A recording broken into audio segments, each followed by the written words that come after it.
All right, ladies and gentlemen, welcome back to the channel. Tonight we're talking about the Las Vegas Raiders because I just read an article on why the Las Vegas Raiders are one of the biggest losers in the entire free agency period thus far. Now, the Raiders' offseason free agency moves have been highlighted by future star, ascending star defensive player Christian Wilkins, who, by the way, last season, 9 sacks, 23 total quarterback hits.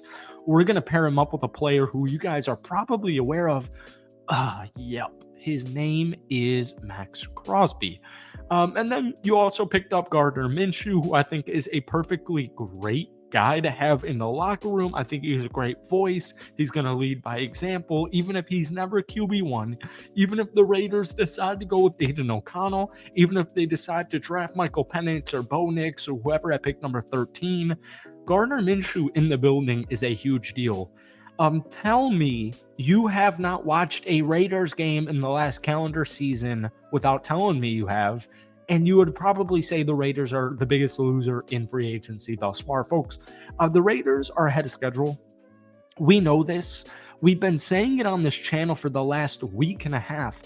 The Raiders aren't making moves. They're not making like a ton of moves. Like, they're not the Commanders making 12 moves in the first 24 hours. They're not making 10 moves in the first 2 days like the Texans. Why? Oh, so glad you asked. We're going to talk about that. It's because the Raiders don't need to. The Raiders have a good roster. All they need is a quarterback, and I don't care. You can have your opinion on Aiden O'Connell, Gardner Minshew, Michael Penix, their 13th pick. It don't matter. All Las Vegas is missing is their quarterback. Is he on the roster? That's up for debate. Is he going to be drafted? That's up for debate. Folks, the Raiders are a lot closer than a lot of people think about, and that's what we're going to talk about in tonight's video. But before we do, if you guys enjoy it, be sure to hit that like button, hit that sub button for daily NFL content, along with daily Raiders videos. Raiders fans, love you guys as always. If we try and get this video to 150 likes, that would mean the absolute world to me. So I think, just even judging from, making Packers videos on Josh Jacobs and just like anything regarding the Las Vegas Raiders, I think a lot of people are missing what that team went through last season. Josh McDaniels almost single-handedly screwed the entire franchise back several seasons. They were terrible. Jimmy Garoppolo was horrible. He made Josh Jacobs horrible. He made Devontae Adams horrible. He made the Raiders defense be on the damn field for what felt like over 80% of the game. Folks, they didn't have a 20-point game for, Jesus, dude, I don't even want to get into the Josh McDaniels era. My point is, so many people, I think when you're looking at the Las Vegas Raiders, are just thinking that they're still the same team with Josh Dummy, as a lot of my Raiders fans watching this video like to call him, and it's right. It's hitting the hammer on the head. Josh McDaniels was horrible. Like, words cannot comprehend it. And you just go out there and, like, one of the big knocks is you're paying Christian Wilkins like he's, one of the best defensive players, one of the best defensive linemen in the entire NFL. Sometimes you have to risk it for the biscuit. And that's one of the things I love about Tom Telesco. That's one of the things I love about Antonio Pierce. These guys are not afraid to be wrong. These guys are not afraid to make big risks and have it not pan out. But you cannot tell me that Christian Wilkins was a bad move. You just simply can't do it. Like, stats even back it up. This dude has played in every single NFL game for the past 3 seasons.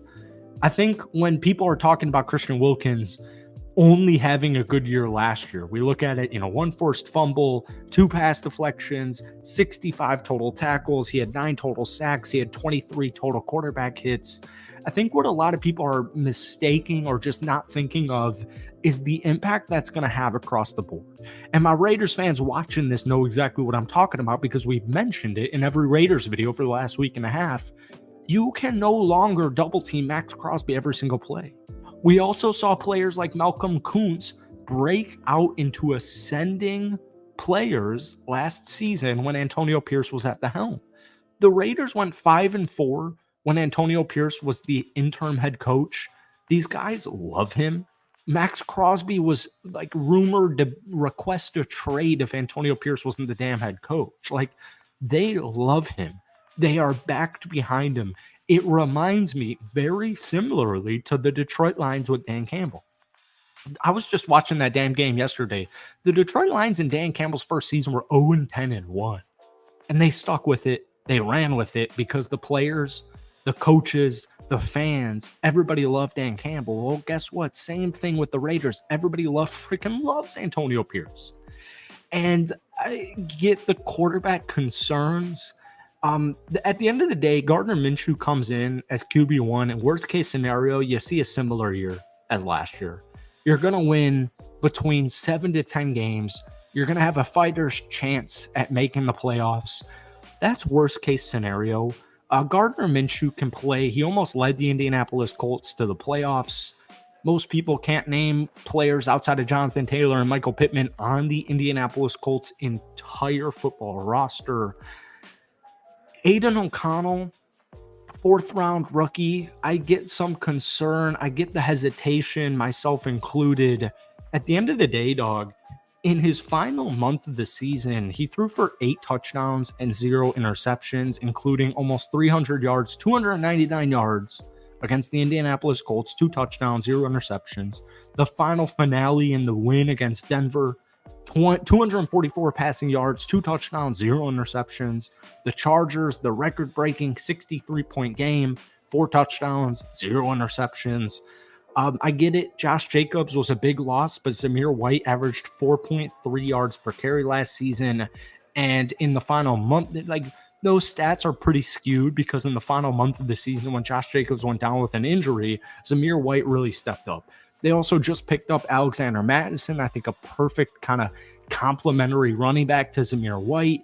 If Zamir's a complete and utter bust, well, you have Madison. They're probably going to draft a rookie running back regardless. You still have Jacoby Myers.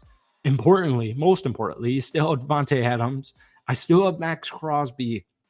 The Raiders, once again, to get back to what we were mentioning at the start of this video, the Raiders aren't making crazy moves because they don't have to.